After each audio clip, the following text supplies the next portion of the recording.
പോളണ്ടിലെ motor വേയിലൂടെ നമ്മൾ ക്രാക്കോവിന് enamel factory ലക്ഷ്യമാക്കി നീങ്ങുകയാണ്.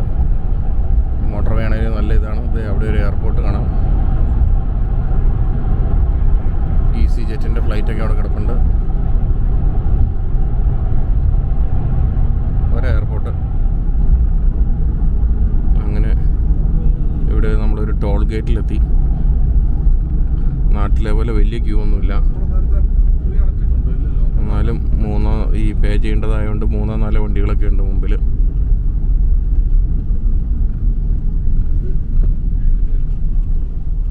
അങ്ങനെ ആ ടോളിലെത്തി. എത്ര സ്ലോട്ടിയാണെന്ന് അറിയത്തില്ല. ഇവിടുത്തെ മണി സ്ലോട്ടിയാണ്. അതിൻ്റെ എത്ര സ്ലോട്ടിയാ? ഒരു പൗണ്ട് 5 സ്ലോട്ടി. 1 pound 5 zloty. നമ്മൾ എത്ര പേ ചെയ്തേ?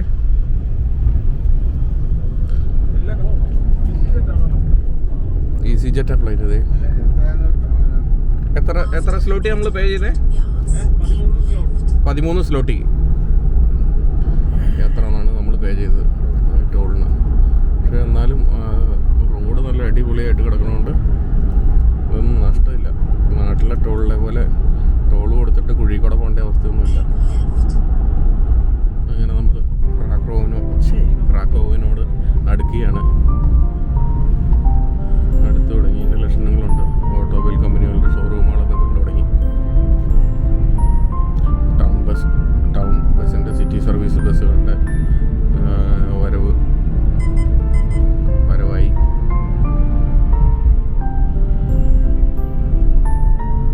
സിറ്റി സർവീസ് ബസ്സുകൾ കണ്ടു തുടങ്ങി.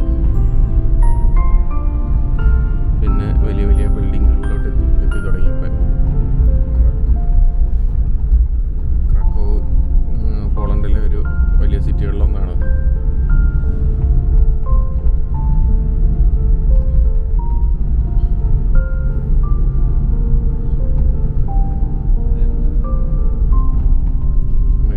ബെൻസിൻ്റെ ഒരു ബിൽഡിംഗ് ആണല്ലോ.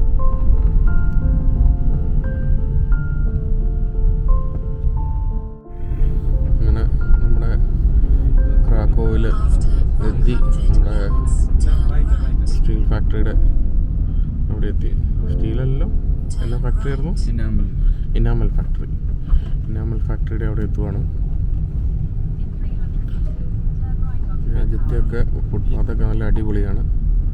എല്ലാം ടൈലൊക്കെ ഇട്ട് നല്ല നീറ്റാക്കിയിട്ടുണ്ട്.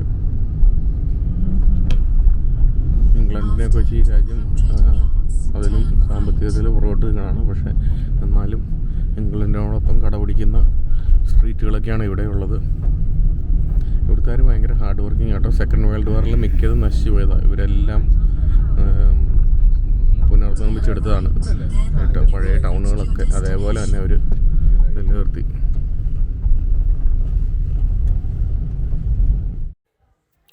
അങ്ങനെ നമ്മൾ ഓസ്കാർ ഷിൻഡ്ലേഴ്സിൻ്റെ ഇനാമൽ ഫാക്ടറിയിലെത്തി. അവിടെയാണ് ഇപ്പോൾ നിൽക്കുന്നത്. ഇത് ഓസ്കാർ ഷിൻഡ്ലേഴ്സ് ഇനാമൽ ഫാക്ടറി എന്നാണ് അറിയപ്പെടുന്നത്. അദ്ദേഹം ഒരു നാസി പട്ടാളക്കാരനായിരുന്നു. അദ്ദേഹം കുറേ ജ്യൂസിനെയും ഈ നാസികൾ അടിമകളാക്കി വെച്ചുകൊണ്ടിരുന്ന ആൾക്കാരെ കുറേ പേരെ കൊണ്ടുവന്ന് അദ്ദേഹത്തിൻ്റെ സ്വന്തമായ ഈ ഫാക്ടറിയിൽ ഒളിപ്പിച്ച് താമസിപ്പിച്ച് ഇവിടെ പണി ചെയ്യിപ്പിക്കുകയായിരുന്നു. അവസാനം കണ്ടുപിടിക്കാറാവുമെന്ന് പറഞ്ഞപ്പോൾ പുള്ളി ഈ ആൾക്കാരെയും കൂട്ടി നാടുവിടുകയാണ് ചെയ്തത്. ഇതിനെപ്പറ്റി ഓസ്കാർ കിട്ടിയൊരു ഫേമസ് മൂവി ഇറങ്ങിയിട്ടുണ്ട് ഇംഗ്ലീഷിൽ. ആ പടത്തിന്, ആ മൂവിക്ക് ഓസ്കാർ അവാർഡ് കിട്ടിയതാണ്.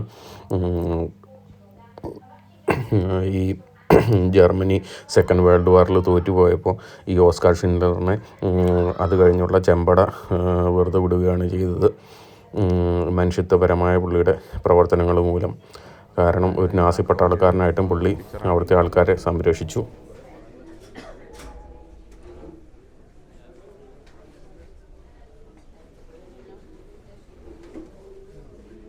നോക്കി അന്നത്തെ ഫോട്ടോയുടെ സ്ലൈഡ്സ് കാണാം. ഇവിടുത്തെ ആ സ്ട്രീറ്റിൻ്റെയൊക്കെ ഇവിടുത്തെ സിറ്റി പോപ്പുലേഷൻ്റെ ഒരു ലിസ്റ്റുണ്ട്. 1918 1.5 ലക്ഷം, 10, 100, 1000, 14 ലക്ഷം. അതെ, 1.5 ലക്ഷം. 21 2 ലക്ഷം, 31 2.5 ലക്ഷം, 39 അല്ല 39 2.5 ലക്ഷം വന്നത്, 31 2 ലക്ഷം. ഇവിടെ ഒരു സുവനീറുണ്ട്, നമുക്ക് തന്നെ സ്റ്റാമ്പ് ചെയ്തെടുക്കാം. ഇവിടെ വന്നതിൻ്റെ ഒരു ഇതായിട്ട് ഞാനും ഓരോ സ്റ്റാമ്പ് ചെയ്തെടുത്തു.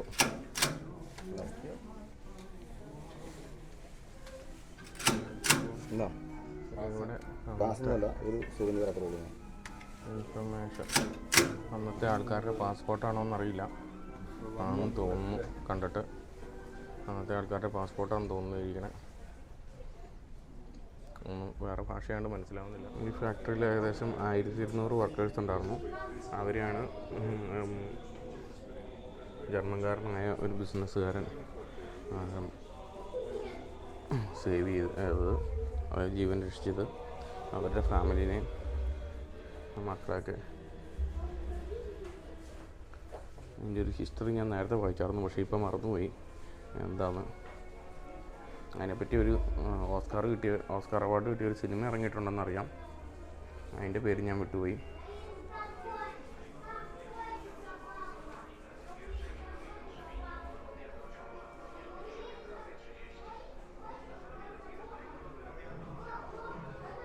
ഈ ബിസിനസ്സുകാരൻ മാത്രമല്ല, ഈ പുള്ളി ഒരു ഓഫീസറായിരുന്നു ആർമിയിലെ. പക്ഷേ ഇത് ചെമ്പട, അതായത് സഖ്യകക്ഷി ഇവിടെ പിടിച്ചിറക്കിയപ്പോൾ പുള്ളി പട്ടാളക്കാരനാണ്, യുദ്ധത്തടവുകാരനായിട്ട് പിടിച്ചുകൊണ്ട് പോയത്. പക്ഷേ പുള്ളിയുടെ പ്രവർത്തികൾ അറിഞ്ഞ് പുള്ളിനെ റിലീസ് ചെയ്യുകയാണ് പിന്നെ ചെയ്തത്. അപ്പോൾ ഇവിടെ ഉണ്ടായിരുന്ന ആൾക്കാരെയും അങ്ങനെ സേവ് ചെയ്തു ആ ടൈമിൽ. ഇവിടെ കുറേ അന്നത്തെ യുദ്ധത്തിൻ്റെ ഉപയോഗിക്കുന്ന സാധനങ്ങളൊക്കെ ഇരിപ്പുണ്ട്, ബൈനോക്കുലർ, തൊപ്പികൾ, അങ്ങനെയൊക്കെ. പിന്നെ പുള്ളിയുടെ ഒരു യൂണിഫോം ആണെന്ന് തോന്നുന്നു ഈ കാണുന്നത്. കാരണം പുള്ളി ജർമ്മൻ ആർമിയിലുള്ള ഒരു ഓഫീസറായിരുന്നു.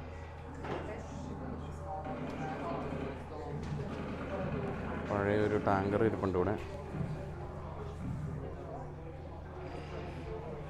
1940-കളിലുള്ളതാണ്. ഇവിടെ ഇൻവേഷൻ ഓഫ് പോളണ്ട് എന്ന് പറഞ്ഞ് കാണുന്നുണ്ട്. അത് 1939 തുടങ്ങിയത്, 1945 തീർന്നു.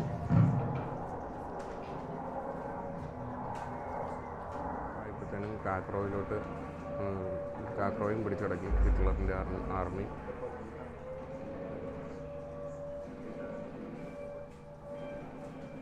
ആ റെഡ് കാണുന്നതാണ് അവർ ഓരോ പ്രാവശ്യവും പിടിച്ച് അടക്കിക്കൊണ്ടിരിക്കുന്ന സ്ഥലങ്ങൾ. ഇപ്പോൾ കാണിക്കുന്നത് സെപ്റ്റംബർ 7 അടുത്ത സിറ്റിയും പിടിച്ചു. ലോഡ്യൂഷനാണെന്ന് തോന്നുന്നു.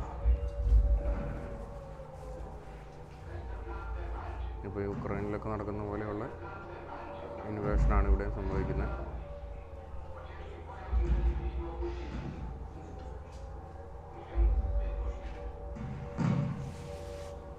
സെപ്റ്റംബർ 8 അടുത്ത ടൗണിലോട്ടും എത്തി, വാർസോയിലോട്ടെത്തി.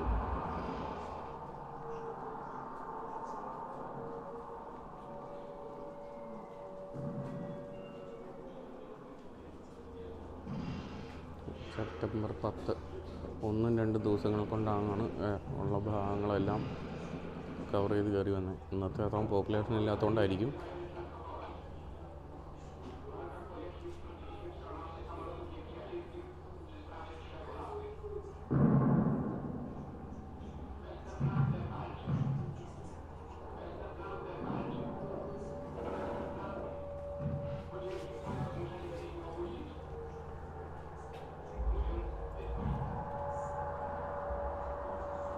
സെപ്റ്റംബർ 12 ആയപ്പോഴത്തേനും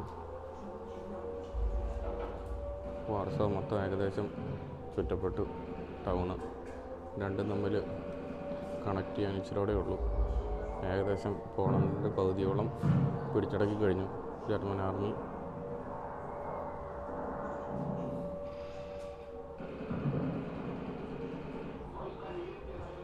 സെപ്റ്റംബർ 17 അടുത്ത 5 ദിവസം കഴിഞ്ഞ് കഴിയുമ്പോൾ അവിടെ മൊത്തം ആയി.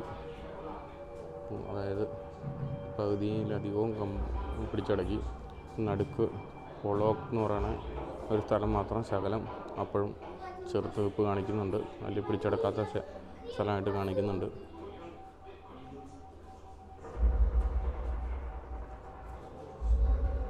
ആൾക്കാർക്ക് വന്ന ലെറ്ററുകളൊക്കെയാണ്.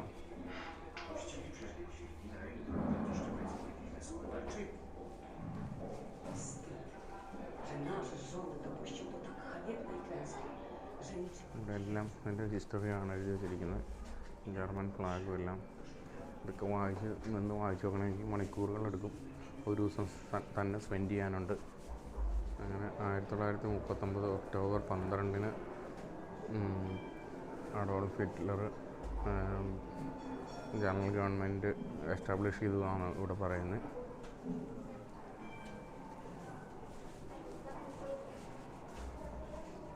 ഇത് പഴയകാല ട്രെയിനാണ്, അതിൻ്റെ ബോഗിയാണ്. ഇത് പറയുന്ന ജർമ്മൻസ് ഇത് ഓക്യുപ്പൈ ചെയ്ത ശേഷം അവിടുത്തെ അതോറിറ്റീസ് ലോ ഉണ്ടാക്കി ഭയങ്കര റെസ്ട്രിക്ഷൻസ് നടന്നു. അതിൽ പറയുന്ന അവർ കർഫ്യൂ ആക്കി. കർഫ്യൂവിൽ ഏർലി ഈവനിങ് തുടങ്ങി, വൈകുന്നേരം തുടങ്ങി, രാവിലെ വരെയും കർഫ്യൂ ആണ്. രാത്രി ഒന്നും ആർക്കും പുറത്തെടുക്കാൻ പറ്റാതെ ഉണ്ടായി. അതുകൊണ്ട് തന്നെ ബേസിക് ഗുഡ്സിൻ്റെ ഷോർട്ടേജ് എല്ലാം ഉണ്ടായി. ഇവിടുത്തെ പിക്ചറുകളിൽ കാണാം. ഇന്നത്തെ കാലത്തെ ആൾക്കാരുടെ ഫോട്ടോസാണ്. ആൾക്കാർ ട്രെയിനിൽ കയറുന്ന എല്ലാമാണ്.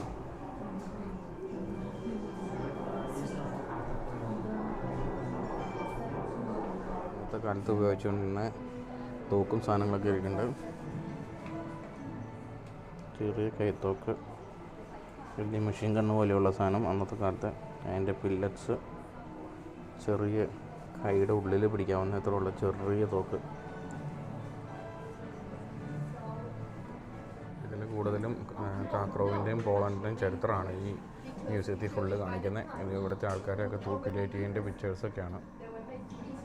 ഇവിടെ ഒന്നും എഴുതി വെച്ചിട്ടില്ല, പക്ഷേ ഇത് കണ്ടിട്ട് അന്നത്തെ കാലത്തെ ജയിലുകളാണെന്ന് തോന്നുന്നു.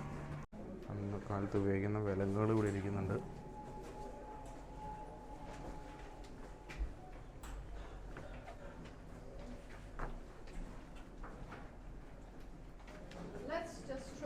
ഇന്നത്തെ കാലത്ത് നോട്ടുകളൊക്കെയാണ് ഇവിടെ. പഴയകാല സാധനങ്ങൾ മൊത്തം അവിടെ കൂട്ടിയിട്ടേക്കുവാണ്. സ്പൂണുകളും അതും ഇതുമെല്ലാം. വെള്ളിയാണോ? എല്ലാം സിൽവറാണ്. ക്ലോക്ക് നല്ല രസമുണ്ട്.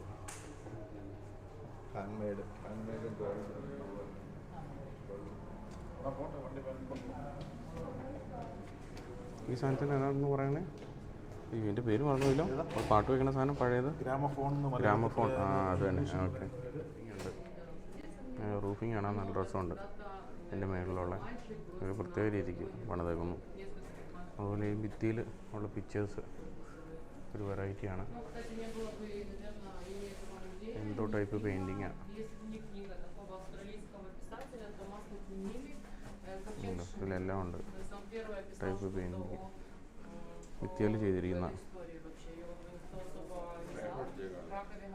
ഡ്രസ്സാണ് ഈ കാണുന്നത്. ഡ്രസ്സ് ചെയ്തുകൊണ്ടിരിക്കുന്നത് ഇങ്ങനെയാണ് അന്നത്തെ കാലത്ത്. തലയിൽ തൊപ്പി ഉണ്ടാവും, താടി മുടി നീട്ടിയിട്ടുണ്ടാവും.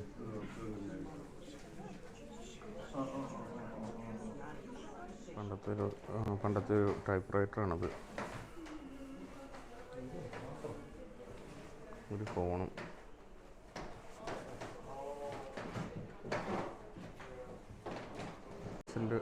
ഗ്ലാസിൻ്റെ ഉള്ളിൽ പാത്രങ്ങൾ പറക്കിയിട്ടൊരു നിർമ്മിതി. അങ്ങനെ വന്ന് നമ്മളൊരു പഴയ ബാർബർ ഷോപ്പിൽ കയറി. ഒരു പഴയ ബാർബർ ഷോപ്പാണ്. ഹോട്ട് വാട്ടർ ഒക്കെ ഉണ്ടാക്കണ ഇതാണ്. ടാപ്പ്, മുടി വെട്ടാനൊക്കെ ഇരിക്കണ കസേരകൾ, തലയിൽ എന്തൊക്കെയോ ചെയ്യുന്ന മെഷീനുകൾ.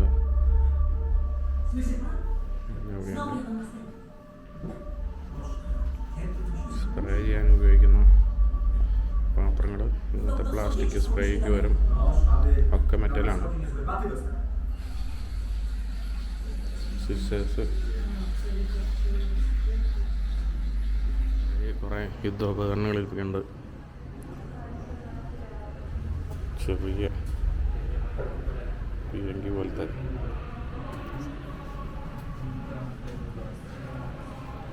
അടുത്തത് പറഞ്ഞു.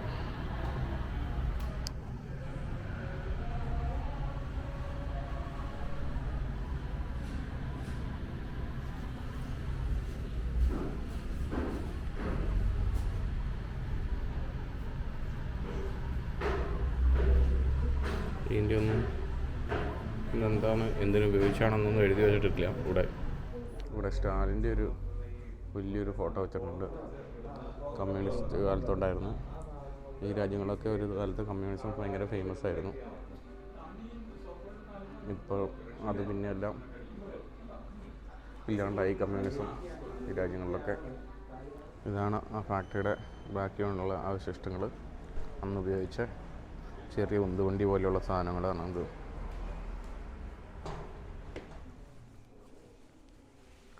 അന്നത്തെ ഫാക്ടറിയിൽ എന്തോ മെഷീനാണിത്. എനിക്കെന്തോ തോന്നുന്നു തുടയ്ക്കാനുള്ളൊരു മെഷീനാണെന്ന് തോന്നുന്നു.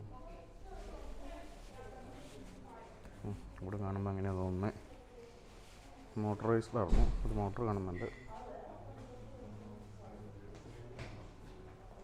ഓക്കെ, ഇന്നപ്പോൾ നമ്മൾ അത്താഴം കഴിക്കാൻ പോളിഷ് റെസ്റ്റോറൻറ്റിൽ വന്നു. അങ്ങനെ പോളിഷ് വിഭവമായ ഗൂലാഷാണ് നമ്മൾ ഓർഡർ ചെയ്തിരിക്കുന്നത്. എല്ലാവർക്കും അങ്ങനെ ഗൂലാഷ്, അതിൻ്റെ കൂടെ വൈനാണ് കോമ്പിനേഷൻ എന്ന് പറയപ്പെടുന്നു. അതുകൊണ്ട് വൈനും കഴിക്കുന്നു. ചേട്ടനിവിടെ ഗൂലാഷിലോട്ട് നോക്കി കൊതി വിടുന്നു.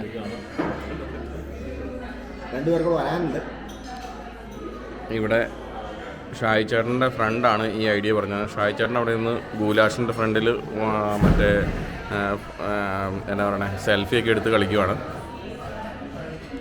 ഷായി ചേട്ടൻ്റെ ഐഡിയ ആണ്. ഇനിയിപ്പോൾ അവസാനം ഞങ്ങൾ പറയേണ്ട വരും, നിൻ്റെ ഐഡിയ ആയിപ്പോയി എന്ന് പറയേണ്ട വരുമോ എന്നുള്ള രീതിക്ക് ഞങ്ങൾ ഇരിക്കുകയാണ്. എനിവേ എന്താണ് ട്രൈ ചെയ്ത് നോക്കാം. അത് വേണ്ട, അന്നേരം കൊണ്ടുവന്ന ഗുലാഷൊക്കെ മൊത്തം തീർത്തു. പ്ലേറ്റ് എല്ലാം ക്ലീനായി. എല്ലാവരുടെയും ആയിട്ട് അവിടെ നിന്നൊക്കെ പ്ലേറ്റ് എടുത്തുകൊണ്ട് പോയി ക്ലീൻ ആയതുകൊണ്ട്. അതെ, അവിടെ ആണേലും എല്ലാം കഴിച്ചു. എപ്പിച്ചേട്ടനൊക്കെ കഴിച്ചിട്ട് കുറേ നേരമായി. നല്ല ടേസ്റ്റി ഫുഡായിരുന്നു. അപ്പോൾ ഇനി നിങ്ങൾക്ക് എല്ലാവർക്കും ഈ ഡിഷ് ട്രൈ ചെയ്യാം. ഹോം മെയ്ഡ് വൈനും നല്ലതായിരുന്നു നമുക്ക് കിട്ടിയത്.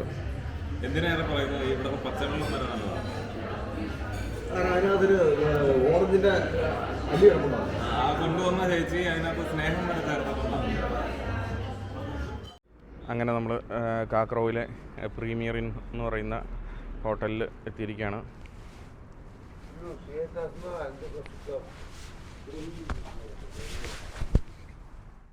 നമ്മളിന്ന് താമസിക്കുന്ന നൈറ്റ് സ്പെൻഡ് ചെയ്യുന്ന ഹോട്ടലാണ്. നൈറ്റ് വ്യൂ അടിപൊളിയാണ്. അടിപൊളി ഹോട്ടലുമാണ്. പ്രീമിയർ ഹോട്ടൽ എന്നോട് എഴുതി വെച്ചിട്ടുണ്ട്. നമ്മൾ ബുക്ക് ചെയ്തപ്പോൾ 5 സ്റ്റാർ ഹോട്ടലായിട്ടാണ് ബുക്ക് ചെയ്തത്. എങ്ങനെയുണ്ടെന്ന് നോക്കി അറിയാം. നല്ലൊരു ഹോട്ടലായിട്ടാണ് തോന്നുന്നത്. ഉൾഭാഗം കണ്ടിട്ട് കുഴപ്പമില്ലാന്ന് തോന്നുന്നു. 5 സ്റ്റാർ ഹോട്ടലായിരുന്നു. എല്ലാവരും ക്ഷീണിച്ചു. ഞങ്ങൾക്കൊക്കെ ചെറുതായിട്ടൊരു പനി പോലെ ഉണ്ട്, മേലുവേദന. യാത്രയുടെ ആയിരിക്കും, കണ്ടിന്യൂസ് യാത്രയായിരുന്നു. രാത്രി ഒന്നും അങ്ങനെ ഉറങ്ങാൻ പറ്റിയിട്ടില്ല. 2-3 പേർക്ക് അതുകൊണ്ട് പനിയും കാര്യങ്ങളൊക്കെ ആയി. അപ്പം ഇന്നത്തേന് ഗുഡ് നൈറ്റ്.